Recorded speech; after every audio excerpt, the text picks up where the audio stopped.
visit to Niger has been very fruitful, and that it has opened an avenue to start talking. President Bola Tinubu receives report from ECOWAS Special Envoy to Niger Republic, General Abdulsalami Abubakar. We shall not spare any effort to protect the Nigerian worker and guarantee his dignity at all times. More ministers report for duty, reel out policy priorities as they engage bureaucracy. The National Youth Service Corps resumes a orientation camp exercise in Borno after 12 years.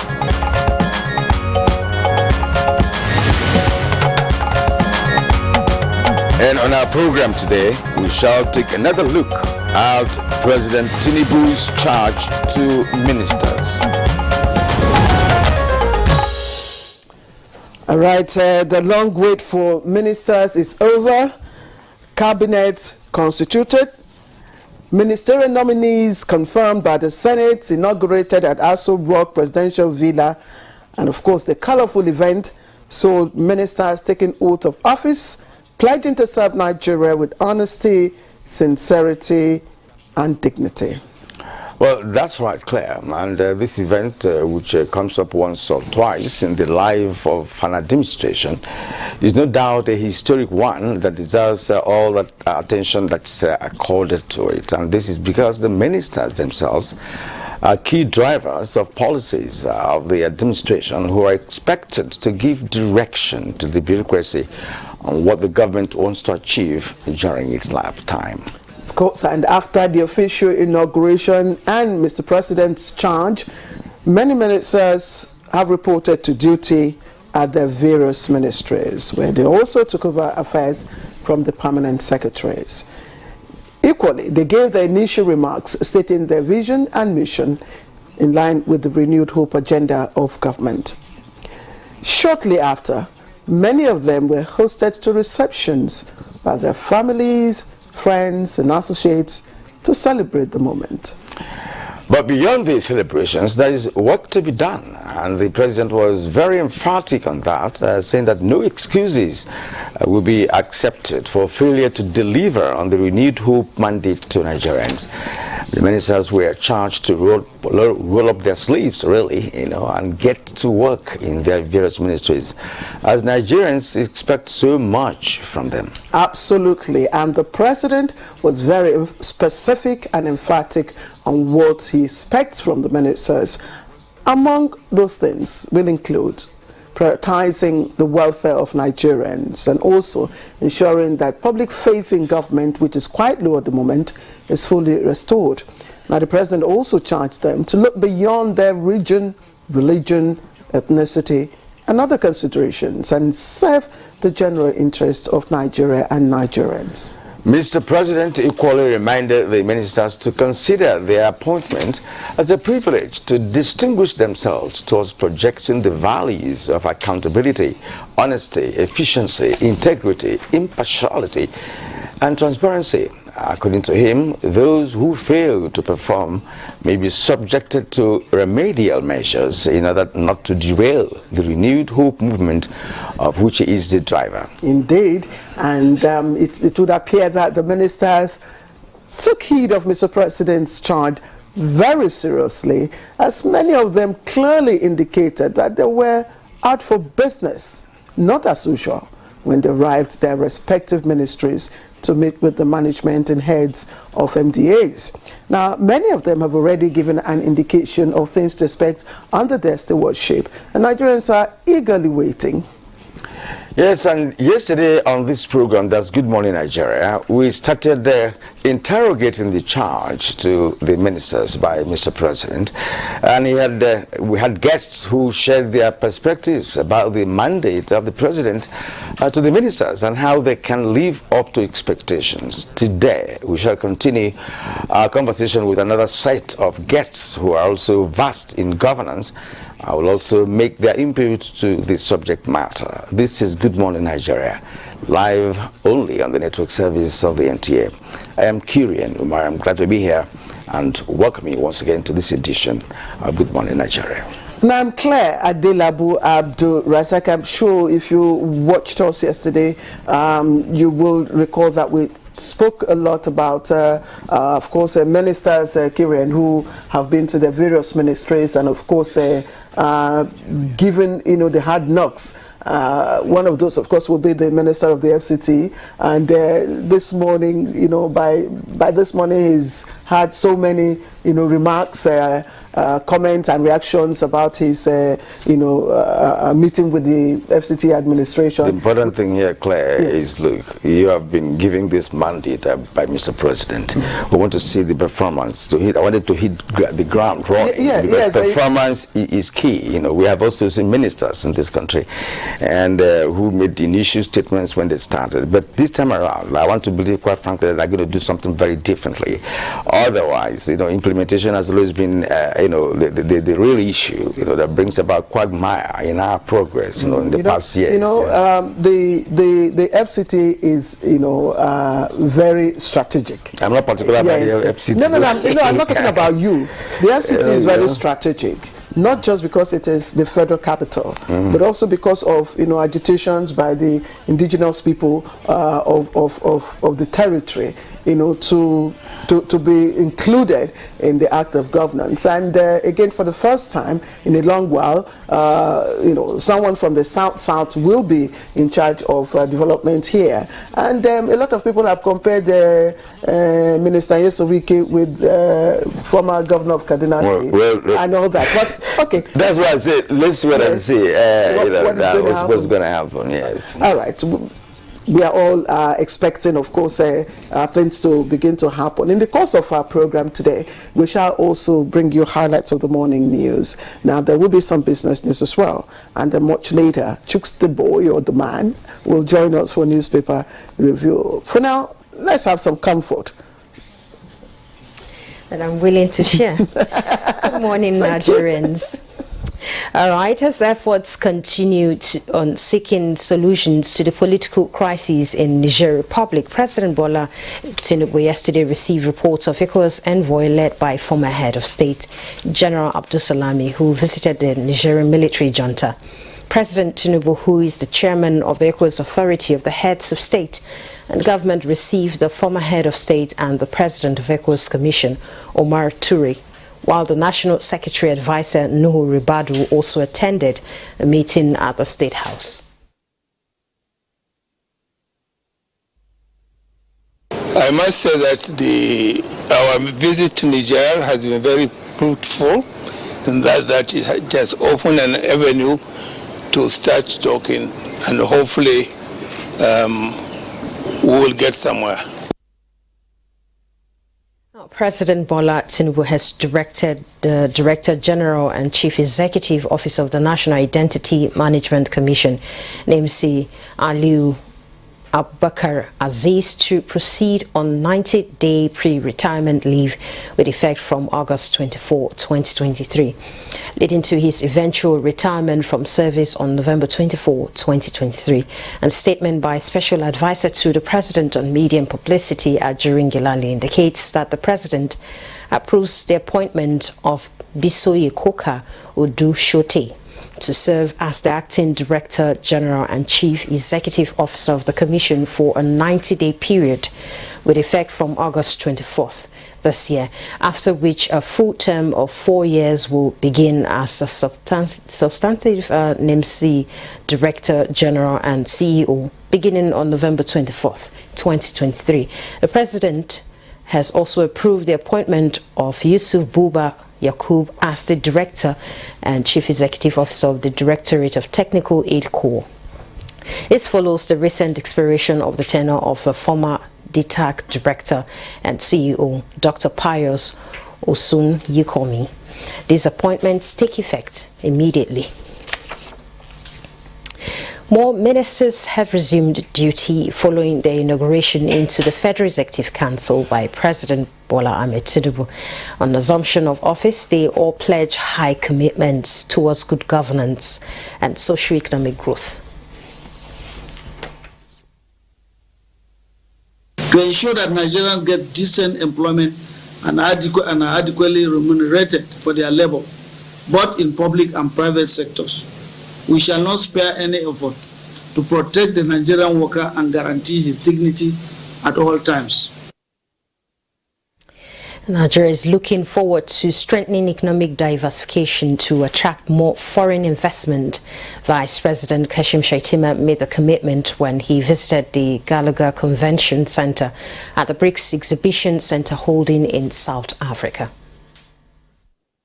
The investments Nigerians are making in South Africa, this is a harbinger of greater things to come. Nigerians are active in the digital economy, they are active in fashion, they are equally active in mining. I'm quite glad that quite a number of our countrymen are doing well. In the United Kingdom, British police say they have charged former Nigerian Oil Minister Diezani Alison Madueke with bribery-related offences, saying they suspected she had accepted bribes in return for awarding multi-million-pound oil and gas contracts. Alison Madueke, 63, was a key figure in the administration of former President Goodluck Jonathan, serving as petroleum minister from 2010 to 2015. She also acted as president of the Organization of the Petroleum Exporting Countries, OPEC, head of the National Crimes Agency's International Corruption Unit. Andy Kelly said the police suspected Diezani Alison Madueke abused her power in Nigeria and accepted financial rewards for awarding multi-million-pound contracts. These counts are a milestone in what has been a thorough and complex international investigation.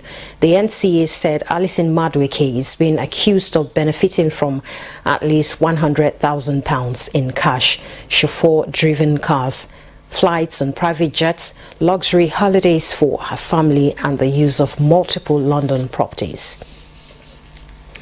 We now turn our attention to Borno State, where Governor Babagana Umara Zulum has officially flagged off commencement of National Youth Service Corps orientation course in Maiduguri, halted for 12 years as a result of the insurgency.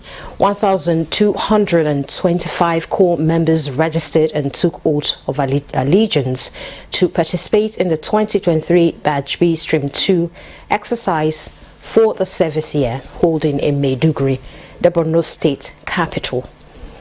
Director General of National Youth Service Corps, and also salute the courage of the Corps members for taking these bold steps to face the truth occasioned by the relative peaceful atmosphere of the state, despite flying fake news. That's the news for now. Stay tuned for more on Good Morning Nigeria with Claire and Kieran on the tax ahead for the new ministers. All right, time to take a look at business news, and for that, let's join Tokbe Alabi.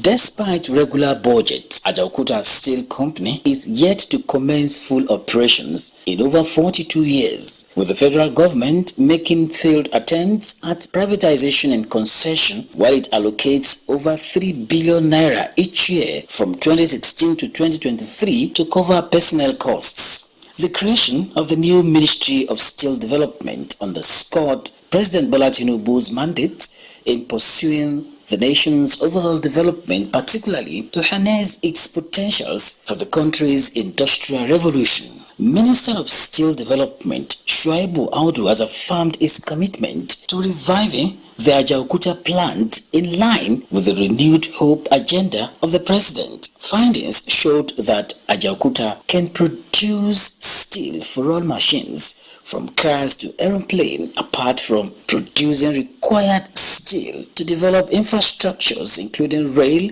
road, housing, military hardware, and to support manufacturing companies. These experts noted will boost the country's foreign exchange earnings through exports and services. Working with finance, budget and planning, whoever becomes the new CBN governor, to ensure that we have a unique fiscal policy that talks to how can we become an economy that produces not only goods but services that earn us foreign exchange. Research also showed that Nigeria can adequately solve its power problems as Ajaokuta plant can generate electricity and the country's unemployment rate can drop to 1% through direct and indirect labor. As the largest metal and fabrication workshop in West Africa, experts say Nigeria's economy with the resuscitation of Ajaokuta plant is on the verge of becoming a global hub for foreign investments and industrialization. Let's take a look at Tuesday's proceedings on the floor of the exchange.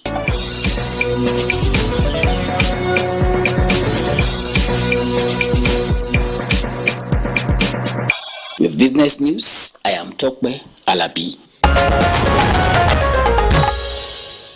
Well, thanks, Tokbe, for the package. Next is a review of today's national dailies.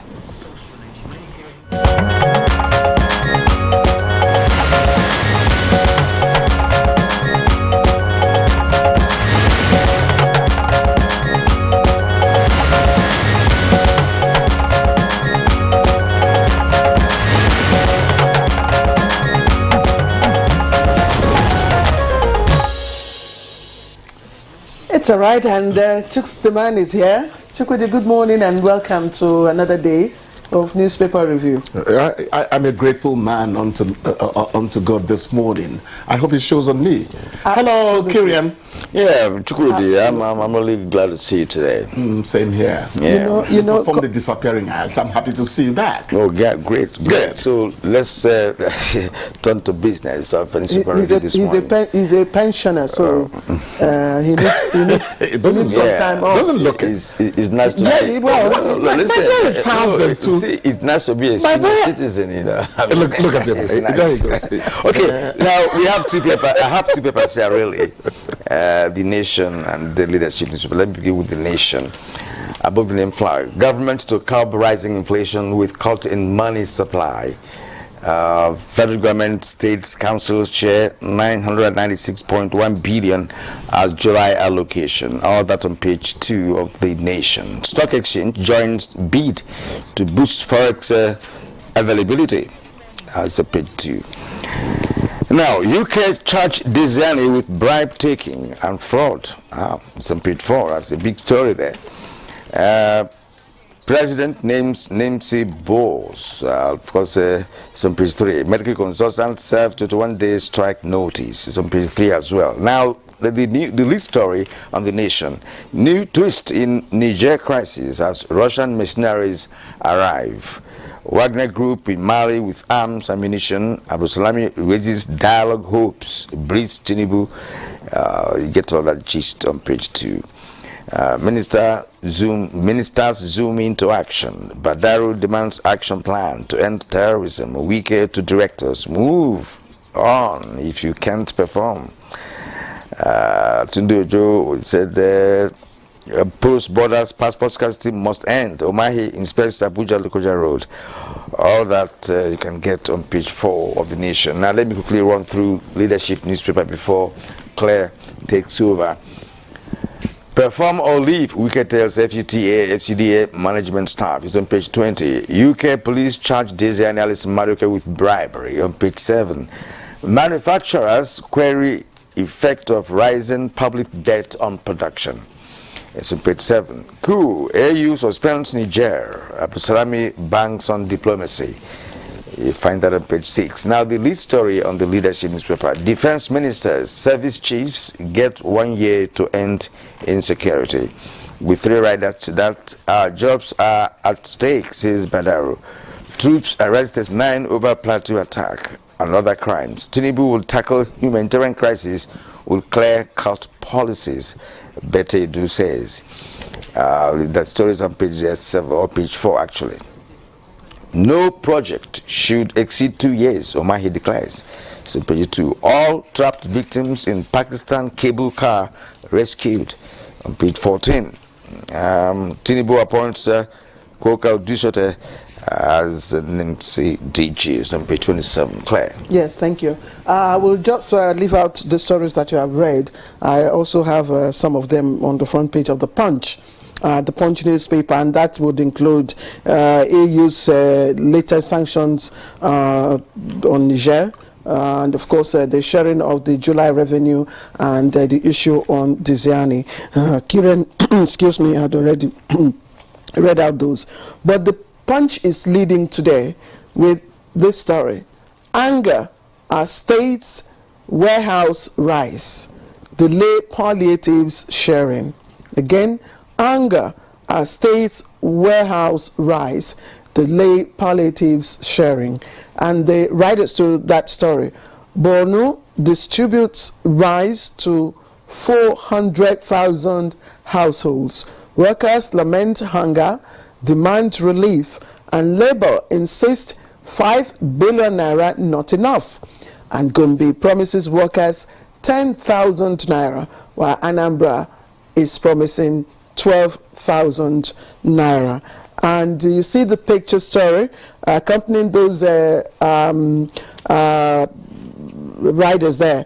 Borno State Governor Baba Gana Zulum during the distribution of food palliatives to 3,000 vulnerable residents of the state in my Sandari ward of Maiduguri Metropolitan Council to reduce hardships caused by the removal of fuel subsidy in Borno State. And that was Tuesday, yesterday. And of course, the picture shows a cross-section of the recipients, the vulnerable residents of the state waiting for their share of the bags of rice from the state governor. Now, Kano communities demand probe of abandoned FG Road. It's on page 27. Associates mourn slain senators' aide, demand killer soldiers arrest. Yeah, you can read that up on page 4 and 5. And reps condemn auction of core members, abduction of core members, I beg your pardon, in Zamfara State. I'd just like to bring out this story from the inside page. You might not be able to see it. It's also on the Punch, on the inside page of the Punch. I don't know if we all saw the story yesterday. It was, televised. Police nab 3 vandals in Lagos, recover minibus, and those vandals were arrested for removing 2 carts and bridge railings. I remember we talked about these vandals and their very nefarious activities, cutting away railings, manholes, and all that, especially that on the new Niger Bridge. Very appalling action there. Chukudi. Yeah. Yes, please. Thank you, Claire. Let me start with, you see, when I see anything that concerns the common man, I always jump at it. I'm a village man. I don't hide it at all. Forget the Turenchi. I'm a farmer as well. Yes, I am a hunter as well. Yes.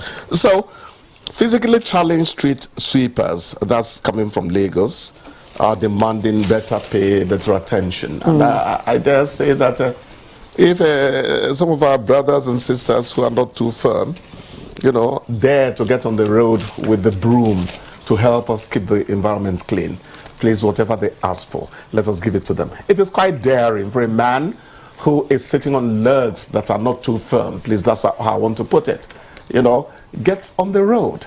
So they say they need more pay. I'm asking the Lagos state authorities to please look into it and let other states. You see, Lagos, there's something about Lagos that I like. How many states have people who are not physically firm allow people who are not physically firm to get on the road to sweep their streets? Lagos is daring, positively, and I like it. Let us imbibe that attitude.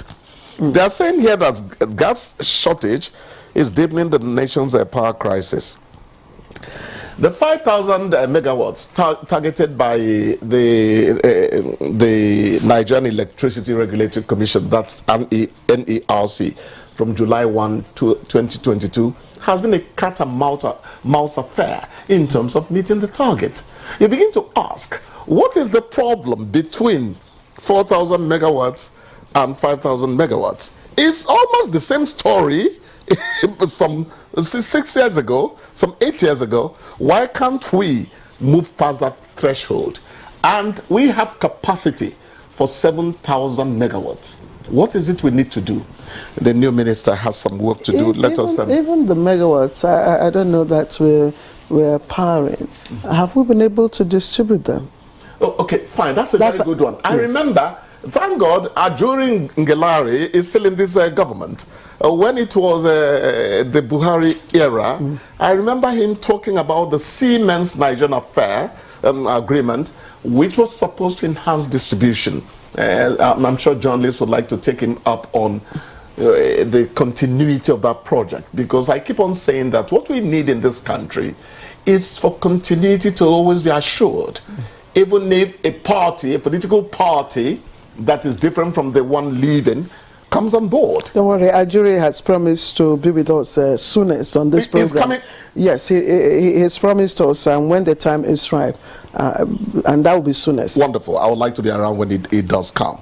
So please, let's see what we can do to, without power, just as we're talking about steel yesterday, without power, what can you really achieve in an economy? For me, I mean, we've always said this on this program, that the issue that we have as a nation is the fact that when it comes to implementing projects, not just projects, but projects that, is part of the nerve, or if you like, the nucleus of development, because power is central to everything you need to achieve. See, if you stay like 3 months in Abuja, for instance, without power cuts, do you understand? People will make cars in this country. If you do that in coal camp in Tinubu for 6 months, people will make cars there. Because Nigerians have the capacity that we always talked about.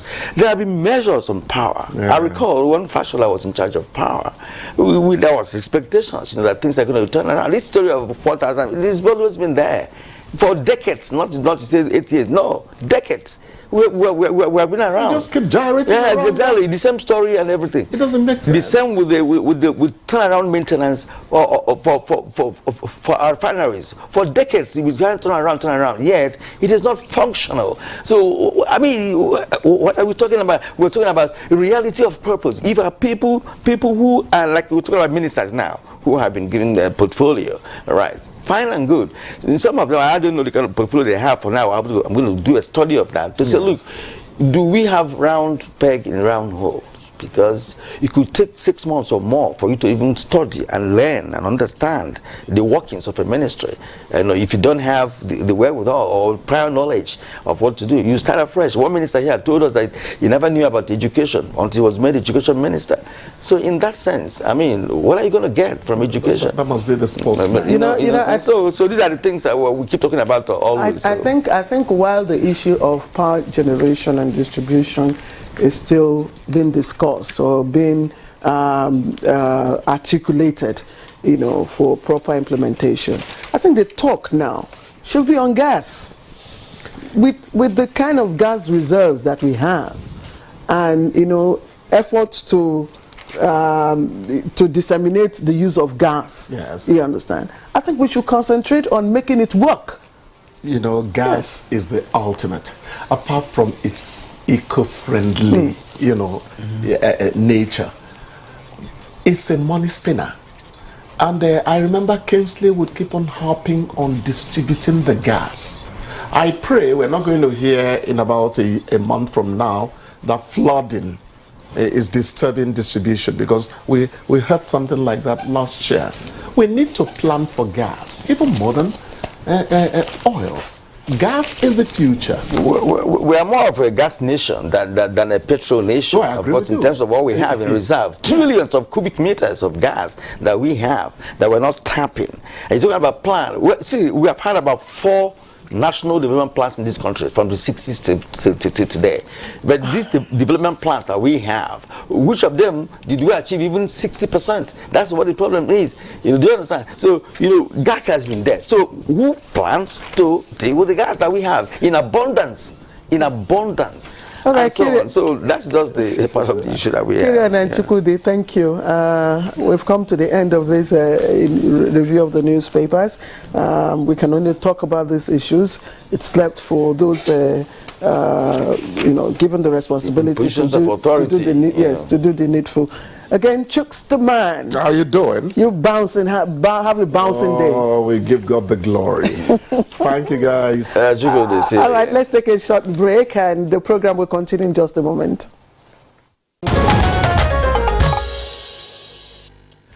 All right, we thank you for staying with us up to this moment on Good Morning Nigeria. And to set the tone for our conversation on the show today, and that's on President Tinubu's charge to ministers. Let's take excerpts from guests on the same topic during yesterday's edition of our program. It is compiled by our correspondent, Joseph Olsen.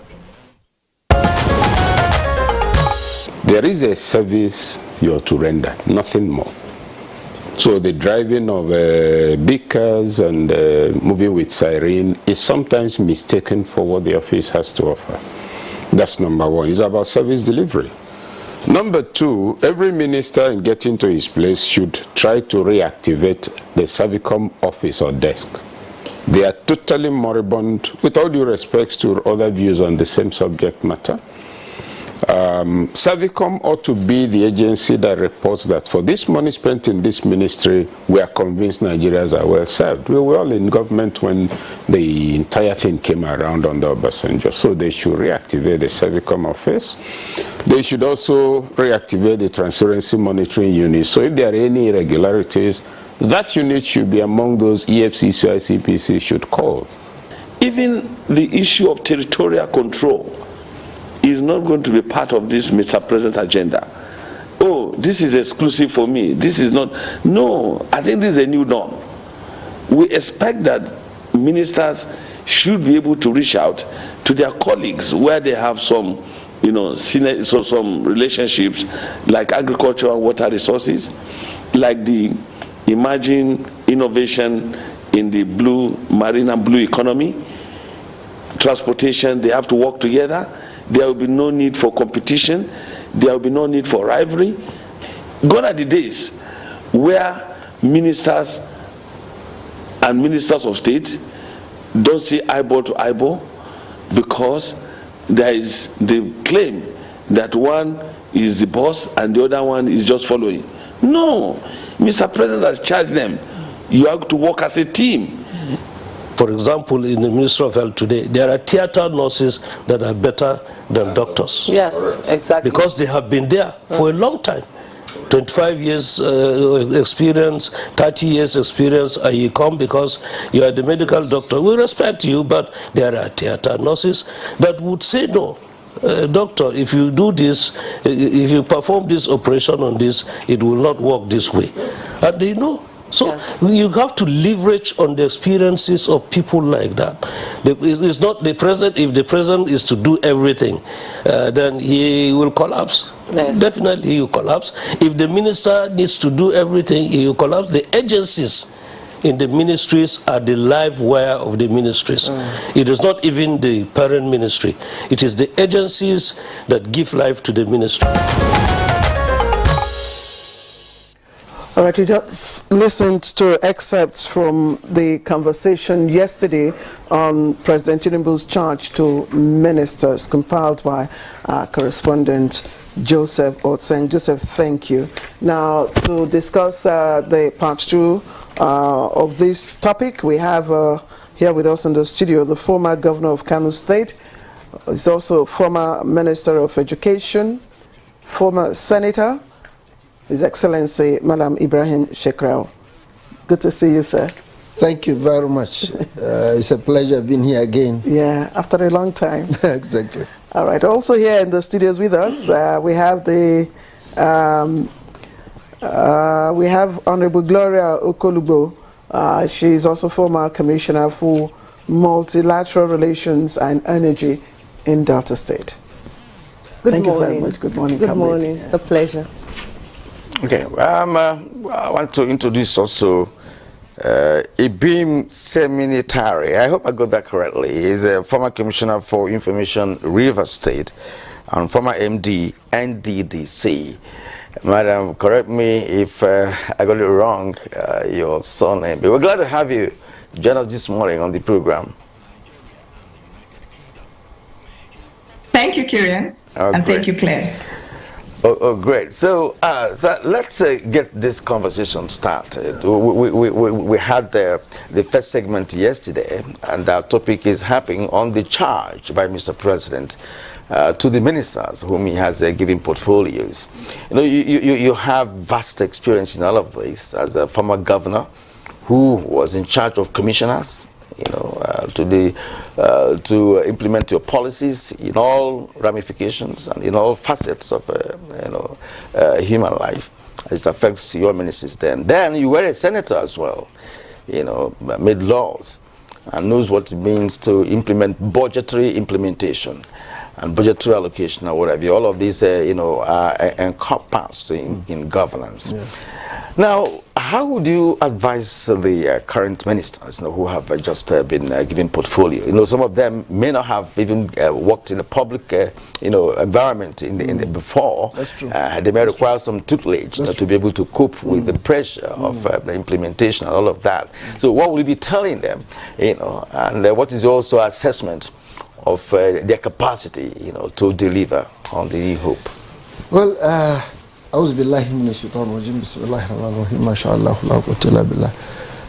think first and foremost, if anyone gets to be appointed as a minister, the most important thing is identify what were the expectations of the president.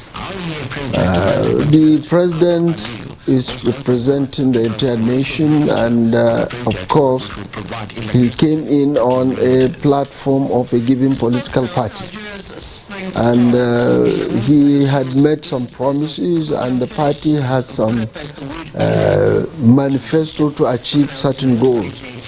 So I expect all ministers of Mr. President to really expose themselves to what were the priorities of Mr. President. That's one. Number two, the priorities and objectives of the very ministry to which you have been assigned.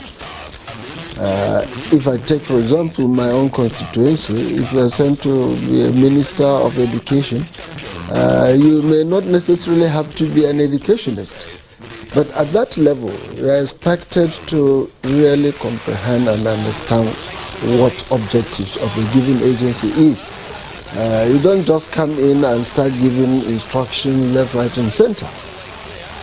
If, for example, the objective of Mr. President is to increase enrollment in schools, and you come to the ministry, it's not just a matter of going around giving out contracts, construction classrooms, and so on. One, you have to identify what are the objectives of the ministry, what is there on ground, what is the current population, what are the challenges, and secondly, source of funding.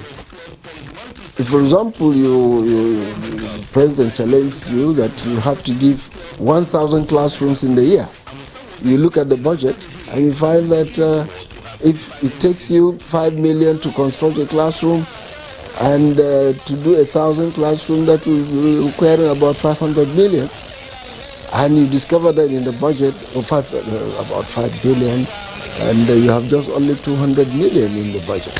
So you have to cut corners and identify what are your priorities.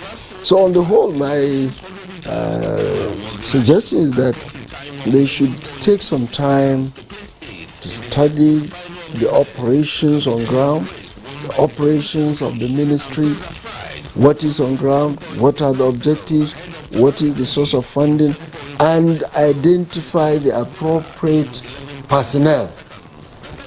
There's a scenario you painted now.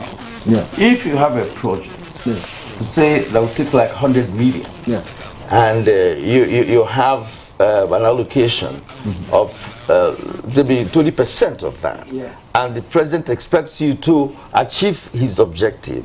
How can it work? Is it part of the reason why we have always had issues with implementing policies of government? Kieran, I think we'll just put His Excellency on hold for a while. Just ponder, over the questions he's just raised. We'll come back to it in just a moment. Let's bring in former Commissioner for Information, River State, that's Ibim Seminatari, to also make some contribution. And yesterday on this program, if we have Mr. Seminatari on, gets looked at various aspects, of the president's charge, and issues such as interagency, rivalry, mode of leadership, to be presented by Mr. President, how the ministers, of course, should go about, carrying out, implementing, the mandate, and quite a number of issues. But I'd like you to speak on this particular charge, which many Nigerians say is very critical and important if the ministers are to achieve the objectives and the renewed hope agenda, and that's the charge from the president on ethnicity, religion, party, and region. He said the ministers should not see this appointment from those perspectives, but from the perspective of Nigeria. Now, from your perspective, this is this an uphill task? I think it ought to be an uphill task for anyone in public office. I mean, one of the biggest challenges we faced as a nation is that we look at our country through the prism of these things, and it really doesn't work. There was a time in Nigeria when it really didn't matter where you were from, what religion you were. I mean, I went to a federal government college, and one of the things we pride ourselves in, we say our blood is green, because we grew up as young people just loving each other and trying to be from Nigeria, not from any ethnicity. We had in our school library, we had the Bible, we had the Quran, and we understood each other. We spoke literally in the same language, and which was having a heartbeat for Nigeria. And this is what the president has asked the ministers to do, and something that is critical. Anybody who is going to be a minister of the Federal Republic of Nigeria has to be a minister for everyone, regardless of where the person is from. And anybody who's going to be a minister for this country has to want to serve every region of the country, because that is the only way we can renew hope for Nigerians. Nigerians are really looking for hope. And literally what these ministers can do is restore confidence and ensure that every Nigerian actually believes in their country again, believes in government again, believes that government is there to serve the people and not to serve their own interests. So I don't think it's an uphill task. I think it really is what public service ought to be. And the president's charge is right at this time.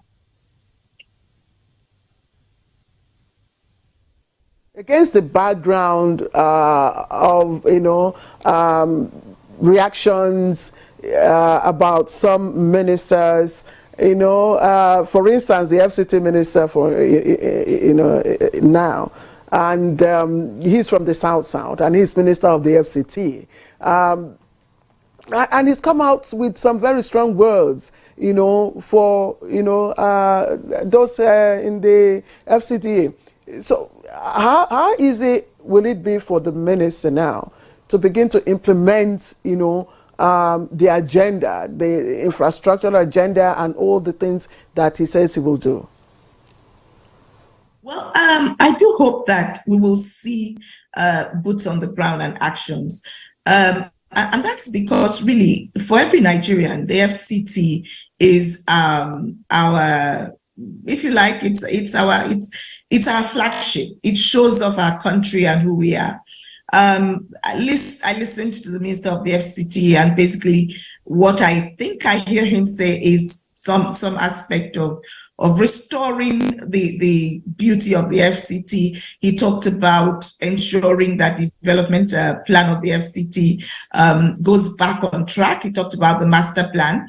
And I think that, yes, Abuja deserves some order. I hope that part of what he's going to look at would be the transportation network going forward, because that's something that the FCT could use. How's he going to be linking the satellite towns? That's something I'm sure he should look at. Yes, development control is important, but making life easier for residents of the FCT is something I hope he does.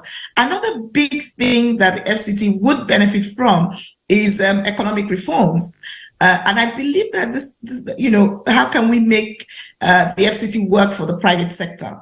Yes, it is government. There's a lot of government in the FCT, but how will small-time people and small-time businesses exist? And I hope that part of what the FCT minister will do, if I listened and if I heard him right, would be a development that allows infrastructure work for the people.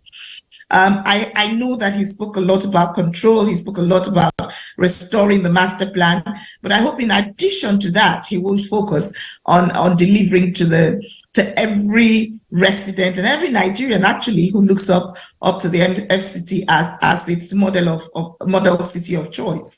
Can he do the things he's promised? One of the things I can say, I mean, just looking at the work he's done in Rivers State, is that he is big on infrastructure, is that he does try to deliver on infrastructure. So I expect to see the face of the FCT change for the better. And again, I'm looking at his track records. Don't forget that this minister has served as local government chairman and was best performing local government chairman twice when he served in Rivers State. He also, as governor, won, was considered or named by the former president, who was in the opposition to him, as best state governor with regards to projects. So I'm sure we will see infrastructure development in the FCT that I think we can guarantee. Now he needs to look beyond that and deliver on the economy as it regards the FCT. Commissioner Ibrahim, thank you indeed. You have experience as a former MD NDDC, so I want to believe that you're synonymous with development. As a matter of fact, the Wike that you talked about has been a man known for development, but again, FCT has a lot. Abuja floods a lot. There are things that need to be done apart from infrastructure. There are basically needs. Water, for instance, should be regular. Abuja and this environment. But that's not being specific. But there are other ministries that we're also concerned about. So let's come back to the studio. And I'd like to go to Gloria Okolubo, former Commissioner for Multilateral Relations and Energy. I was just wondering what that meant, Commissioner for Multilateral Relations and Energy. Why I'm highlighting that is because, one, you were a commissioner on the government, and I'm sure you have come across policy implementation. You must have achieved one thing or the other. And now we are talking about ministers who have just been appointed. Some have not been in public service in the past, in their lifetime, because they are politicians, they are there. When former Governor Shekarau was talking, he said, look, that you must not be an educationist, for instance, to be Minister of Education, because your target is to achieve the objective of the president. And again, we've had former Minister of Education saying he didn't know much about education when he became education. But I don't know how well he performed, actually. But the important thing here is this. Do you think we have good crop of men and women, who can drive this country and do things unusually? Because if they go back to what happened in the past, we may continue to achieve the same result. Thank you so much. I was a Commissioner Multilateral Relations and Abuja office. That was one portfolio. Then I was thereafter appointed Commissioner Energy, the first woman too. And I was not an engineer. Good. But I ran that office and I was able to go and sign MOUs on behalf of the government. I had done enough research.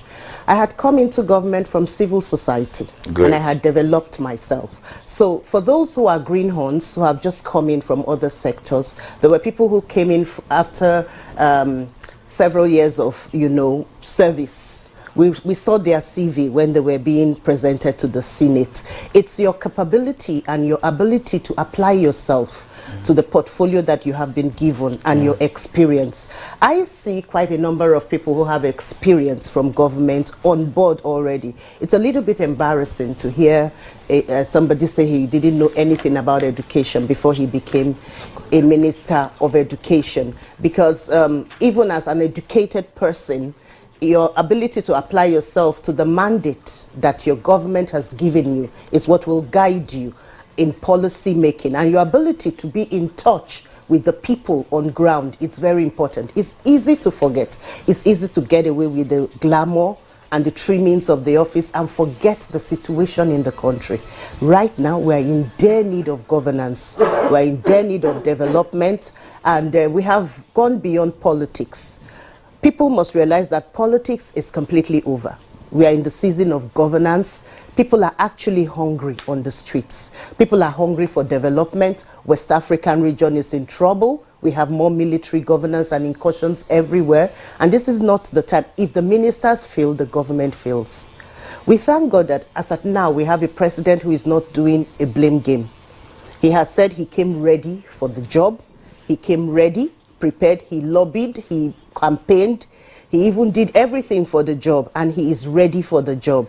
And if the ministers take a cue from that stance and put boots on the ground, like my sister said from Port Harcourt, then they should be able to sit down, work with competent teams. You have aides, that you're supposed to work with. In choosing their aides, they must be very careful. It's not about who is from my village or who is from my whatever. It's about how do I deliver on my mandate. For instance, we see moves on the part of this government to do something unique with the blue economy.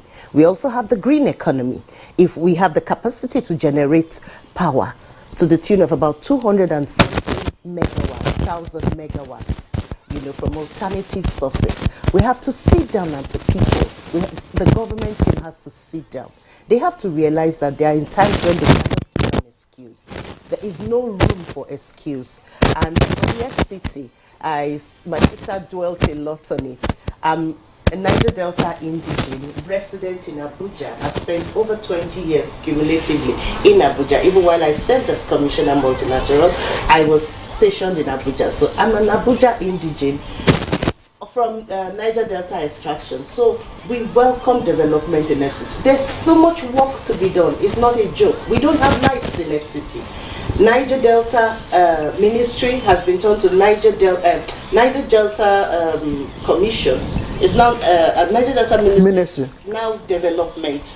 It's not just a name change. It's the Ministry of Niger Delta Development. We don't want to just see a name change and business as usual. It's very important and pertinent for us to realize, for the ministers to realize that a lot is expected of them. Development in every sense of the word is expected of them. They have to sit down, strategize, and know what to do. The economy is another aspect. I could go on and on, but I'm sure. Why do you think the policy? Because every government we've had policies, yet implementation of these policies.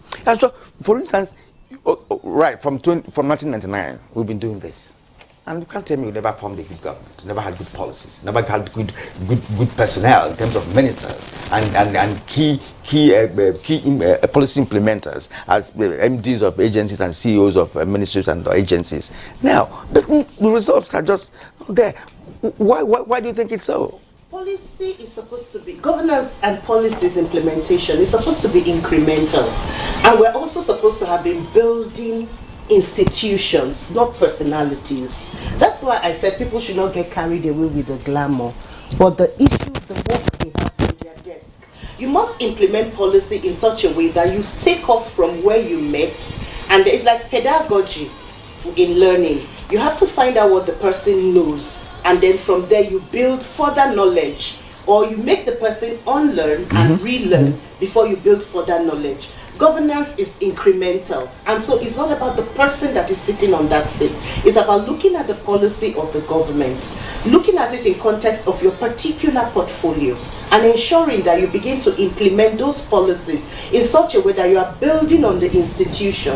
And so the next person that takes off from you works on that and builds on it. You cannot be on the part of, saying you want to insist, for instance, in energy, on doing renewable energy, and developing the green economy, and then somebody comes the next season and throws that policy completely away and goes right back because of probably the merits of importing generators and all that, and takes us like how many years back, So it's about understanding the rudiments of governance and really saying to yourself, I want to make a difference. I want my generation to remember me for something. So that's the charge I actually have for the ministers this morning. Comrade Gloria Okolugbo, thank you. Understanding the rudiments of government. Your Excellency, again, Mr. President was emphatic to the ministers. Go and restore, confidence in government. Nigerians' confidence in government. That would mean the ministers have to think out of the box to do things unusual, move away from business, as usual. Now, from your perspective, from your experience, how can the ministers navigate between personal interest, party interest, and public interest? Well, I think the bottom line is the issue of sincerity. Being sincere, being honest. This is why it's called public service. Personal interest, party interest should take the back seat. That is something every public officer in Nigeria promises to do when they take an oath before either the president or the governor. So the ministers they're not newbies, actually. Some of them may be new to being ministers, but none of them is actually a newbie. Many of them have been ministers before. Many have served as governors, as senators. So I expect that this is an opportunity for them to leave a legacy. This is an opportunity for them to reassure Nigerians. So it's really, really important that personal interest, party interest, ethnic interest, religious interest take the back seat, and Nigerian interest takes the front seat. The Nigerian people must be at the fore of what these ministers are doing this time around. Mr. President has spoken well in asking them to restore confidence in governance. And you will agree, Claire, that very, very, very honestly, confidence in the Nigerian government had whittled down. Many people had lost hope. Many of our people really just look at anyone in public office, me inclusive, and say, what are they coming to do again? It's just another jamboree. They're coming to just make money, So the ministers have their work cut out for them, whether you're in water resources or you're in power. Now, it would be a great thing to see the Minister for Power actually move beyond the traditional 3,000 megawatts or 2,000 and give us actual electricity, because this is what will help ensure that manufacturing works. It will be important to see the Minister of Humanitarian Affairs actually go beyond tokenism or beyond us seeing envelopes giving out here and there, but actually take care of a lot of the humanitarian crisis happening in many of our conflict-ridden zones. It would be great to see the Minister of Niger Delta go beyond being Minister of the NDDC and actually be Minister of the Niger Delta. So these are the kinds of things we want to see happen. Not a minister who decides that which is the most lucrative agency, I'm going to just put my pipe there and suck. Frankly, that is not going to cut it. And I hope that just as Mr. President has appointed them, if there's any minister who's not living up to their billing, he would just not wait too long to ask them to please excuse us, we have work to do. He wants to create hope in Nigeria, and it's important that his frontline men show hope.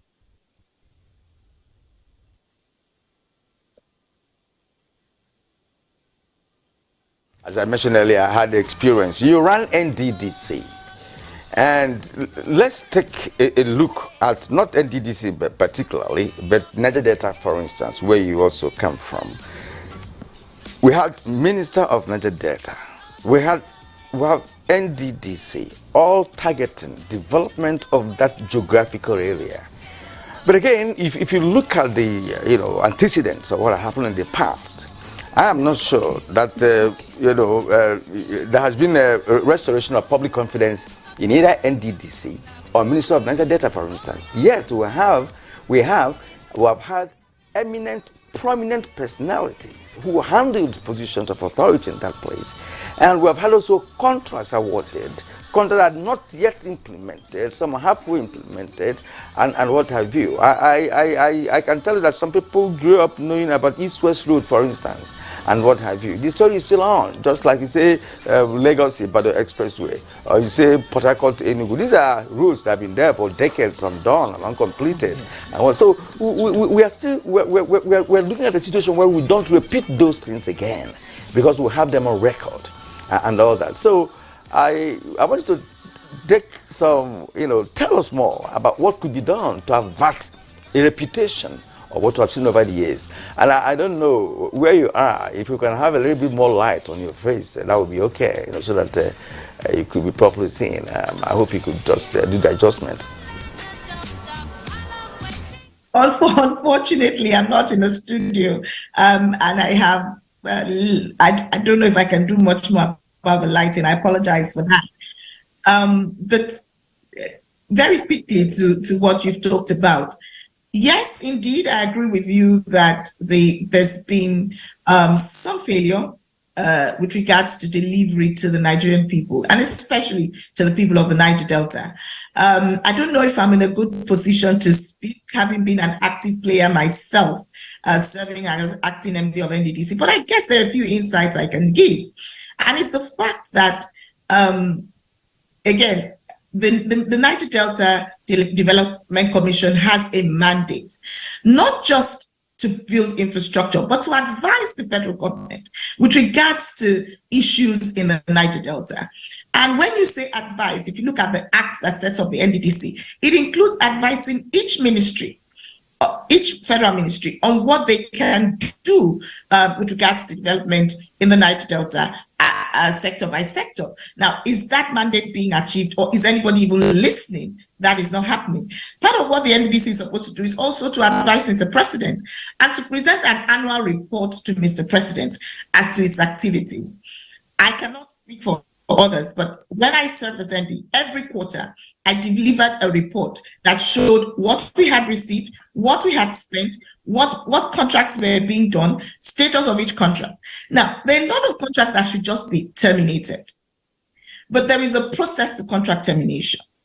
Part of the problem is every new person who comes wants to award new contracts. And that is because there's a lot of politicization of the NDDC.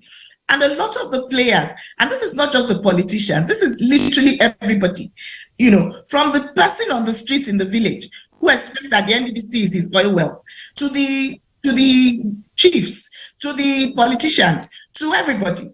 So perhaps we should even deal with the mindset of every Nigerian when they see an agency of government. As they say, it is arise, Peter, kill and eat for everybody. But that's a conversation for the day. What I would like to see, and I hope that the Minister of the Niger Delta goes beyond, and that's why I said he's got to go beyond being Minister of NDDC. Somebody becomes Minister of Niger Delta Ministry, forgets that there are other issues to deal with. He goes to the NDDC and decides that this is a plug whatever pipe you have there and drain the NDDC. That's not why he's appointed or she's appointed. You've talked about the East-West roads, and it is annoying that till now that road has not been fixed. But that is not something that is in the Ministry of Niger Delta, that is in the NDDC. That has moved from Ministry of Works to Ministry of Niger Delta to which other ministry? So is this something the president wants to look at and insist that is done? Because the ministers also report to the president. So I agree with you, but Nigerians must hold our ministers accountable. What are we doing, whether as people from the region or as the media, to make those things front burner issues and to demand action? Perhaps that's also something we should ask ourselves. Governance is, in a democracy, is really beyond just whoever is appointed.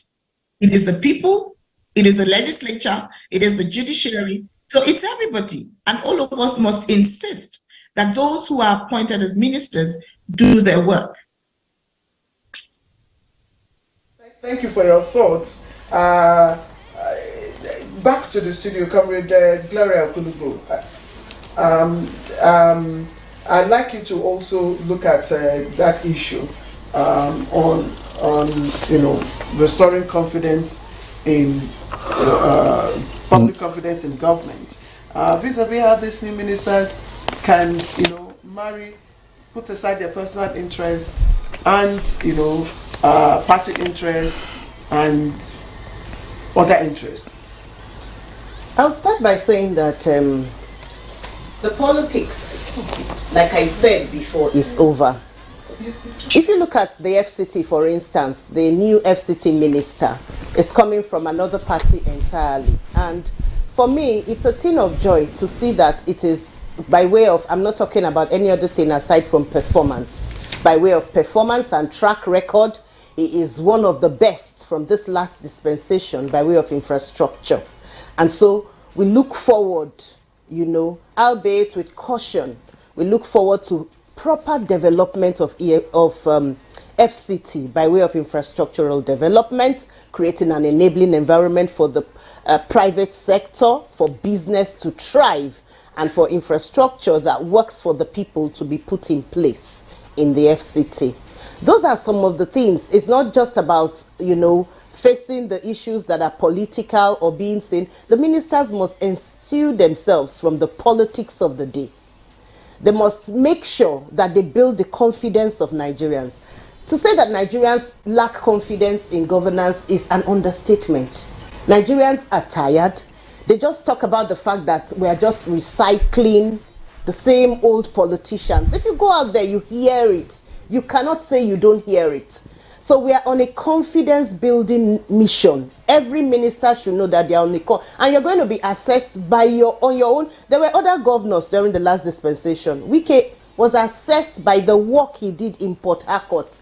And even a blind person, even in an APC government, he was given an award based on the work he put in Port Harcourt. I'm sure you're particular about the FCT. I mean, it's because I'm an But also, confidence restoration would also have to do with how you manage crisis. Absolutely. How you manage the labor unions. Absolutely. Because that was the first area that the president touched. Yes. Dealing with minimum wage issues with labor, how you distribute palliatives and all that. And that was to the Minister of Labor and Employment, that's Right Honorable Simon Bakuladon. How can he manage this responsibility? Well, I think coming to the issue of government vis-a-vis relationship with the labor, unfortunately is the same problem of lack of confidence. And not only lack of confidence, you see, the trust, the openness. If I may immodestly mention my own instance, the very week I was made Minister of Education, in 2014, I met an 11-month-old strike by all polytechnics and colleges of education. But we solved it within 1 week. I invited the leadership, we sat down, we opened our mind, I gave them all the respect, we discussed. I said, what was the problem? They listed all the problems, and I agree with them. All the issues they raised were correct, and identify with them. You see, the problem is most people in government, when there are issues from the labor, they think that they are challenging the personality of the people in the office. And from that point, they lose the confidence. You don't listen to them. You don't identify with them. That government must always be right. No. We agreed with them. We sat there and said, all of these problems you have listed didn't start last year, didn't start yesterday, didn't start 2-3 years ago. So it is you and I and the ministry that will work together and the government to solve all of these problems. What qualities do you think would be desirable for a personality that No, I think the minister must be humble. The minister must be very understanding. He must really embrace all of his staff. If you take Minister of Education, there are 16 department directors, 23 parastatals. You need to bring them on board. But if you come as a boss, you know it all, you are there to insist and to direct, and it's only you that will give the directives, then everybody will just fold his hand and say, okay, let's see how you behave, because you have come with almighty ministerial appointment. So I think the ministers must be humble enough, must really come down to the level of the ministry that he finds and invite all the staff, give them all the confidence, and allow what we call the due process. Okay. Due process, allowing the people in government and people in office to do their role, to participate. But if you just come from your table and you want to discuss and you want to dictate, as a governor, for example, I've never given any contract right from my desk. We always go to council and discuss, and everybody in the commission, in the council, feels part of it. And when you go, the staff will be your witnesses. The records will be there. They will be participating. Yes, former Senator Malam Ibrahim Shekara, I'm going to remain with you because of your experience as governor of Kano State. That's right. Now, what about agriculture? We seem not to have, continued, the trajectory of raising agriculture, raising the bar of agriculture. The immediate past government did something differently, that led to some level of sufficiency in terms of rice production, and perhaps other crops and all that. But it's not yet to huru with agriculture. Why do you think we have failed in agriculture as part of a diversification process of even the Good Luck administration, then Buhari administration, all geared towards, giving oil a little gap, getting something newly done. Many countries like Indonesia, who is also an oil producing nation, forgot about oil over 40 years ago and diversified its economy. And today they're into manufacturing, they're into production. In superstores, in Jakarta, for instance, you can hardly find any product in superstores coming from any other country apart from Indonesia. That is progress made in terms of agriculture and other. So what has held us back from Green Revolution and other, implementable but never well implemented, projections of administrations we have in the past? I think along the line, I think whether it was you or my sister Gloria that mentioned the lack of continuity in governance. You see, everybody coming on board, whether the president, the governors, or at the local government level, this has been our problem. There is no continuity in governance. Even sometimes, even within the same party, you'll be surprised that I've been giving examples. Obasanjo had a policy of a certain vision. When Jonathan came, the same party, he came with transformation. When Eradua came, he came with a 7-point agenda. You see, even within the same party, there's no continuity. And that's part of the problem. As long as you don't have the political stability in terms of governance, in terms of continuity, that has affected not only agriculture, many other sectors. So in agriculture, another problem is that we really don't have synergy even between the states.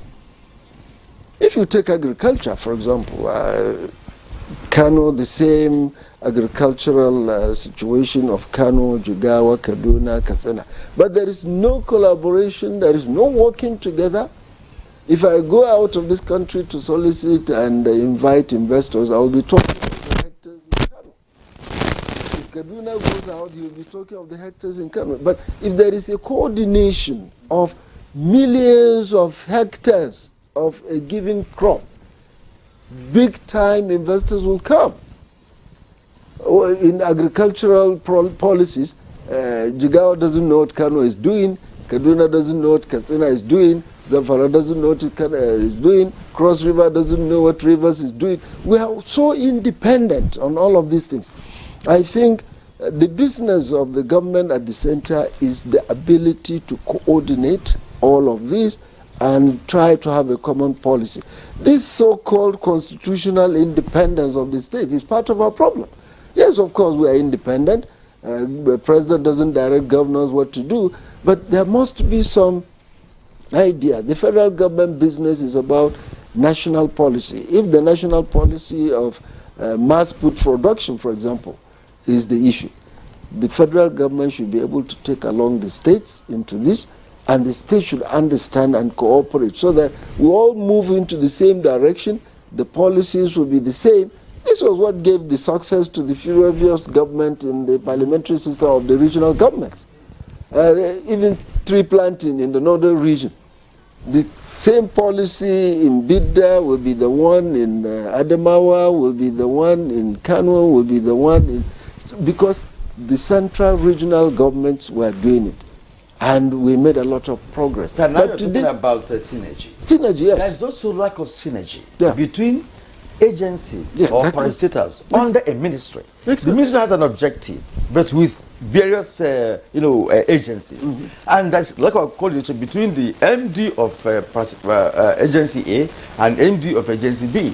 In some cases, you see them doing similar. I believe it's the failure of the head, the political head, the ministers. That's part of the challenge. The ministers should be able to bring all the agencies to the table to understand that we are working toward the same goal. If I may cite, for example, very embarrassing, the previous government, Police Service Commission and the IG were in court. I said, look, what the hell? In fact, it's so embarrassing. The same agency, the same government, the same purpose. The purpose is to produce capable, recruit capable policemen. And so you find that that's part of the problem. Even within the same ministry, if the minister is not able, that's why I said you need not to be a specialist in the particular ministry that you have been sent to. We've had examples. Professor Jibril Aminu, who was a medical doctor, did very well in Ministry of Education, did very well in Ministry of Foreign Affairs, in spite of the fact that he was a medical doctor. So I think his ability to coordinate. Excellent examples you have given, of course, born from your experience. And I'd like you to extend this piece of experience to, two ministries. Okay. Humanitarian Ministry and Labor. And that's because of the current situation that Nigerians, find themselves in at the moment. We know what is happening, with the removal of subsidy, and we know what is happening with, of course, government's declaration of palliatives. Just this morning, the newspapers are carrying that the NLC is kicking against, the 5 billion naira palliatives, declared by government. So it will seem that all the unions, recently, of course, we know ASU, went on, strike. Protracted strike. Very stupidly. Protracted strike. We had the recently resident doctors were on strike. It's like these unions at the moment can be described as sleeping dog. So they're just lying waiting for time to strike.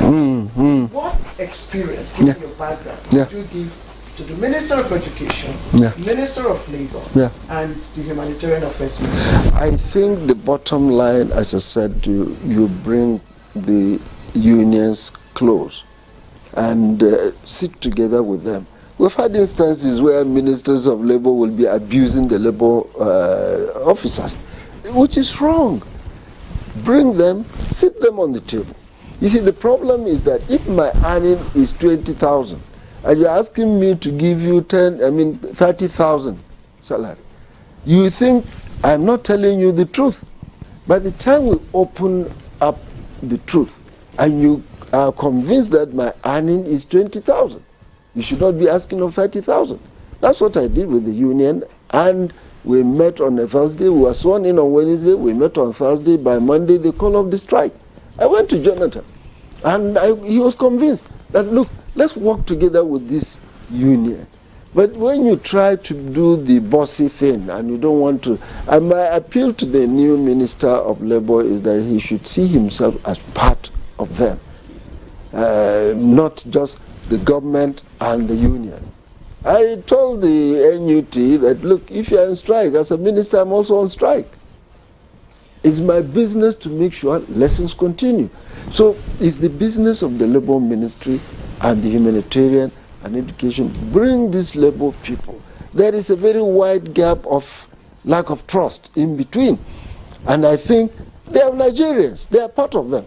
The labor leader today could be the minister tomorrow. And they need to understand the situation and the truth of the government.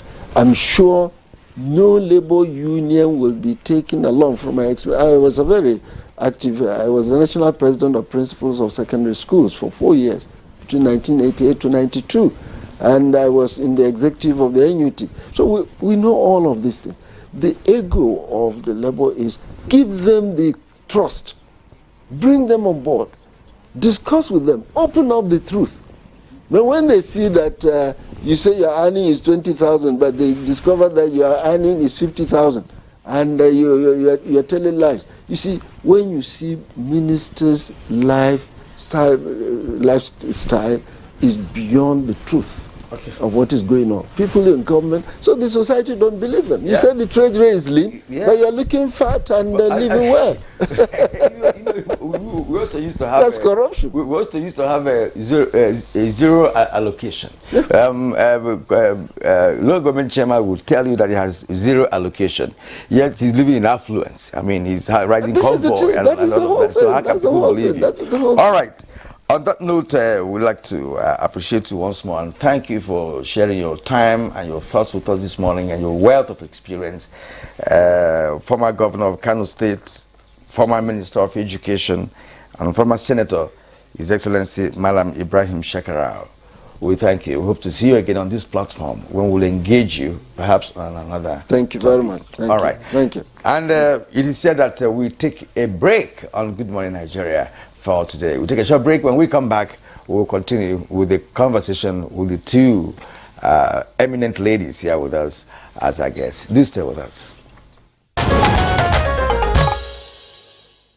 All right, welcome back to the program. It's Good Morning Nigeria live on the network service. Just before we continue our conversation, we would like to remind you that today the suspended CBN Governor Godwin Emefiele and two others are expected to be arraigned at the FCT High Court here in Abuja. Our judiciary correspondent, head of judiciary desk, Tunde Atumbi, is joining us now. Dele Atumbi, I beg your pardon, is joining us live from the court premises. Dele, I just christened you, Tunde Atumbi. How are you doing, and what's happening at the moment? Well, at the moment we are at the High Court of the Federal Capital Territory in Maitama, where the suspended Governor of the Central Bank of Nigeria, Godwin Emefiele, and two others are expected to be arraigned. And what are the things that we expect to happen today? Three things are expected to happen in today's proceedings. The first one will be the arraignment, where the 20-count charge will be read to all the defendants in this matter. And the second thing that will happen is that they will equally take their plea. And after their plea, the bail application will now come up. It is a known fact that bail application is at the discretion of the court. It is not something that anybody can dabble into. The court, the truth of the matter is that this matter is a bailable offense. However, it is equally at the discretion of the court. Who are the parties in this matter? The first party is the federal government, and the federal government is the prosecution, and the federal government is prosecuting this matter through the office of the Attorney General of the Federation and Minister of Justice. And the defendants are the suspended Central Bank Governor Godwin Emefiele, who is the first defendant. We equally have Saadatu Yaro, who is the second defendant. And as at the time of the award of this contract, which is being prosecuted, Saadatu Yaro is a staff of the Central Bank of Nigeria. And the firm, the third defendant, is the firm where Saadatu Yaro has business interests. Whether the central bank, the suspended Central Bank governor knew that Saadatu Yaro had interest in that firm which the contract was awarded to, is a different ball game. But it's been the three of them will be arraigned today on this matter. And the contract runs to 6.9 billion naira, and those they are expected to take their plea on this matter today. It will be recalled that last week the arraignment was to be made. However, because of the ill health of the second defendant, the arraignment could not was stalled or could not go ahead. Okay, Dele, just lead us into some of the offenses. You said a 20-count charge, which is just many, but just a few of the key ones, you know, so that Nigerians can also understand, but many don't understand really what are the key issues. So what are these people being prosecuted for? Just in brief. On the matters that are being raised there is that Emefiele, the suspended governor of the Central Bank of Nigeria, used his office unduly to award a contract to the tune of 6.9 billion naira. And it has to do with purchase of vehicles. You know, under the Procurement Act, there are procedures. And it has been alleged that the second defendant, who was a staff of the Central Bank of Nigeria and has a business interest with the firm in which the contract was awarded to. And you are not expected to do that, but it is now left for the court to decide whether yes or no. But it is everything, the 20-count charge can be termed as being in the realm of allegations. Dele, I don't know if you have answer to this question. What are the considerations of the judges for the exercise of the discretion? And are all the defendants in court today?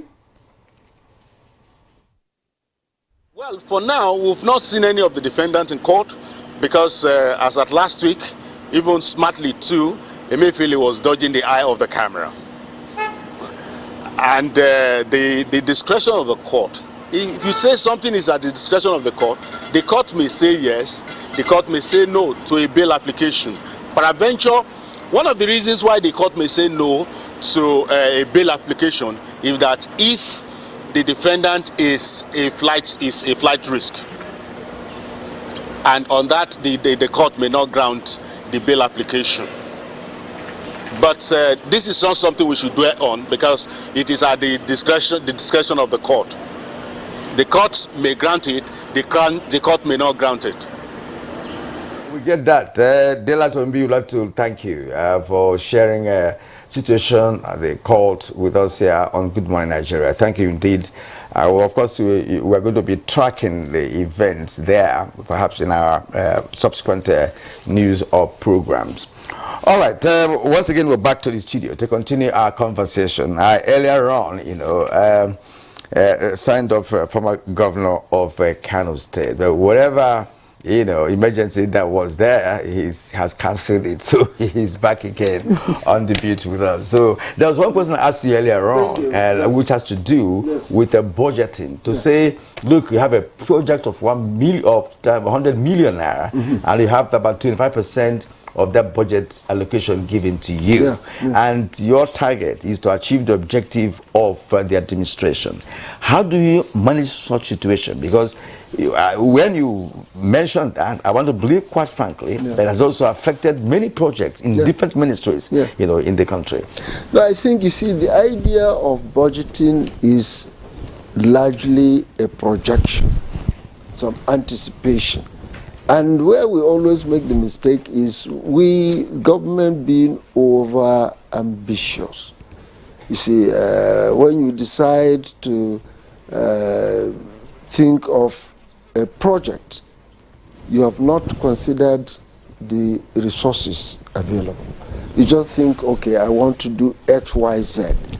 And when the resources come, you still don't cut corners with your project. That's why we end up with many abandoned projects. A project of 10 billion, and you know 10 billion is not coming, but you still insist and award the contract at 10 billion with the, well, I wouldn't say silly hope of the rain would come, that in the end, this 10 billion would come in your dream. And by the time you even finish your tenure, the 10 billion has not come, but you have given the award, you have started the contract, the contractor will abandon it because there is no payment. You see, our failure to really project policies and programs within the reality of what you have. I told Kano people, look, if your money is 10 million, I'll give you a project of 10 million and go. For 8 years, we have not taken any loan from anywhere, whether internal or external. And still people are happy. We identified some specific areas. I realized that Kano is such a very large cosmopolitan city, the problem of lack of water to drink. So I identified from day one, I started saving money for a new brand water works. By the time we spent 2-3 years, I've assembled all the billions I wanted. And I awarded a project of a water worth of 150 million liters, the biggest in West Africa today. That was proper planning. I saved the money before I even awarded the contract. Your Excellency, that's again, prioritizing your targets, exactly, and giving timelines and indicators, so you tick off and all that.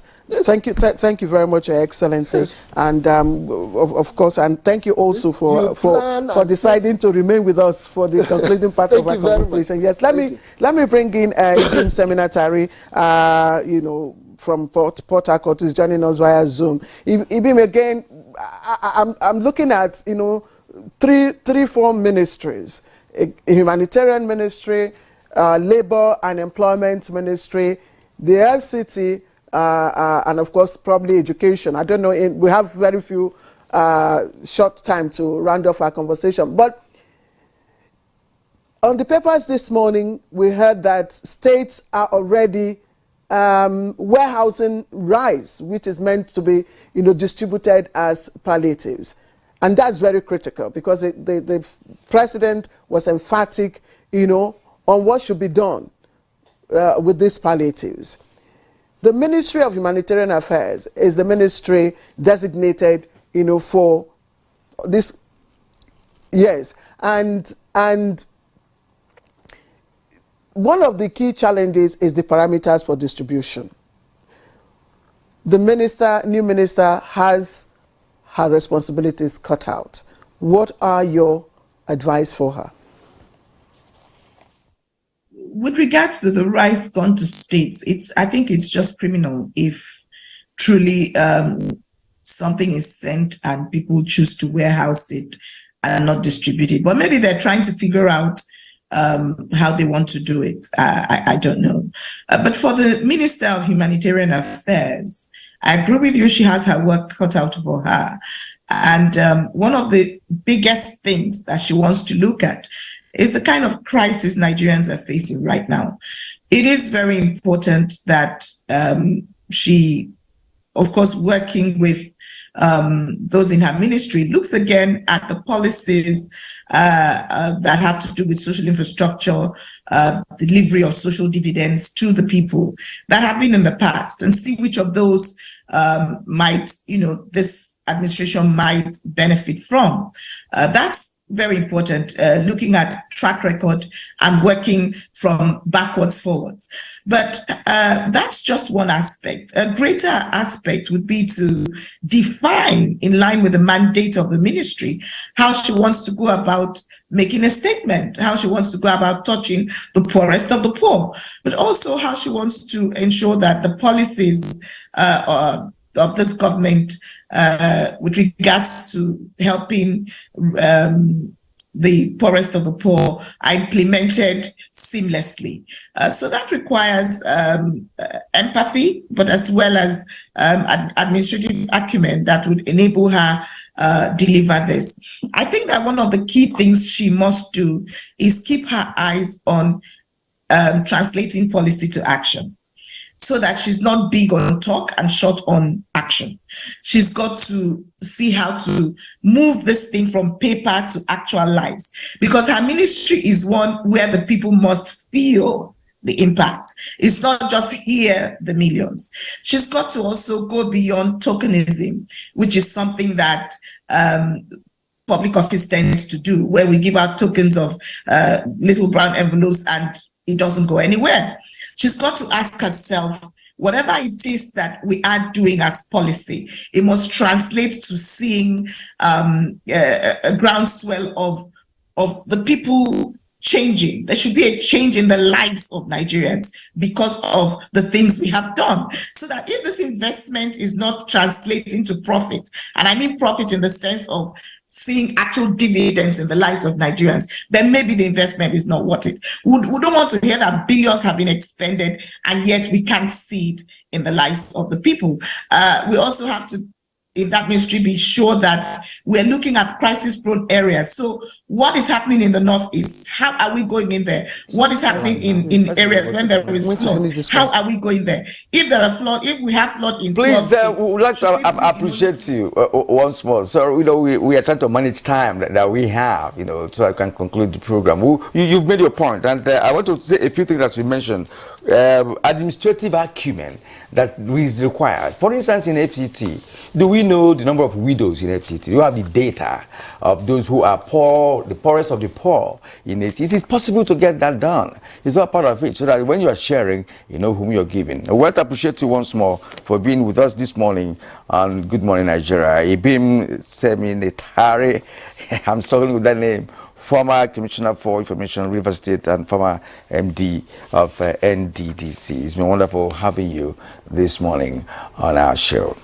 Now, back to the studio here. You see, Nigerians, we like vocabularies, or what should I say, what is trending globally. We talk about blue economy. We talk about green economy. We talk about RCT economy. These are things we'd like to talk about. But again, you mentioned something, at the beginning of our conversation. You said the pedagogy. I'm learning that word for the first time. I mean, that has to do with starting from where you know, if I'm right, from what you know to what you don't know. Yeah. For instance, for instance, we have neglected homegrown technology that we can do by ourselves. We rely on importing virtually everything. 90% of all electrical, electronics, the machinery, we import them into this country. When we have people with capacity to produce those things, they will have the raw materials to get these things done. They're not done. What should these ministers do now to echo meaning from our life? We have capacities, so we're not harnessing them. Everything you have said dives into the issue of what do we do to grow our economy. At the end of the day, it's about growing our economy. That's the big elephant in the room right now. Let me quickly talk on the issue of palliative, because I think you're very... You have to do that in a jiffy. Now, palliatives is a very sensitive thing. I don't know what the Honorable Minister has in mind, but she must tell herself that she cannot be known as a poster child for saying every household has received help. Meanwhile, every household has suffered. She must put her boots on the ground. Leadership is not about rhetorics. When the buck ends on your table, you must be able to take responsibility for your failure or for your success. And so when these palliatives, which are dearly needed by Nigerians, are going out, it's very important to see that they're actually utilized. Again, the issue of the economy. We must structure our loans so that we have resources that will go round realistically. We can't borrow to sustain our budgets. We must prioritize ministries. I'm looking at your time. Land. We must prioritize the ministries that will run this economy. We must drive this economy. Where we don't even have forex. We're hearing about 3-point-something billion for our forex reserves. We must know what's going on with CBN. We cannot be treating problems when it is late. A CBN governor must be open, and we must know what is going on with the CBN. Everybody's portfolio actually nosedives into the other person's portfolio. Comrade Gloria, I've given you more than enough time to land. I just allowed His Excellency to just give us a closing remark your piece of word for them. My closing remarks and my advice to all the honorable ministers is that they must be sincere, they must be exemplary in their conduct, they must do what they say, and identify priorities and carry the staff along with them, carry the very scheduled officers along with them, and respect due process. I like that. Respect due process. Former Governor of Kano State, former Minister of Education, former Senator, His Excellency Malam Ibrahim Shekrau. I am going to appreciate you finally at this time. Thank you very much for finding time to join us. We look forward to having you again, because this conversation will be on for days and weeks to come. Thank you very much. Thank you. Let me also appreciate Comrade Gloria Okolubo, former Commissioner for Multilateral Relations and Energy, Delta State, a very energetic comrade, very passionate about, of course, what she believes in. Earlier on, we appreciated Ibim Seminatari, former Commissioner for Information, River State, and former MD, NDDC. And so, as we said earlier, this conversation will be on for some time to come. We'll intend to keep at it. Carry on. All right, and it's here that we conclude our program for today. We hope you enjoyed watching the program as we have enjoyed presenting it to you. We'll return again tomorrow for another package. I am Kirian Umaya. See you again. I'm Claire Adelabu Abdurazak. Do have a pleasant day. We'll see you again soon.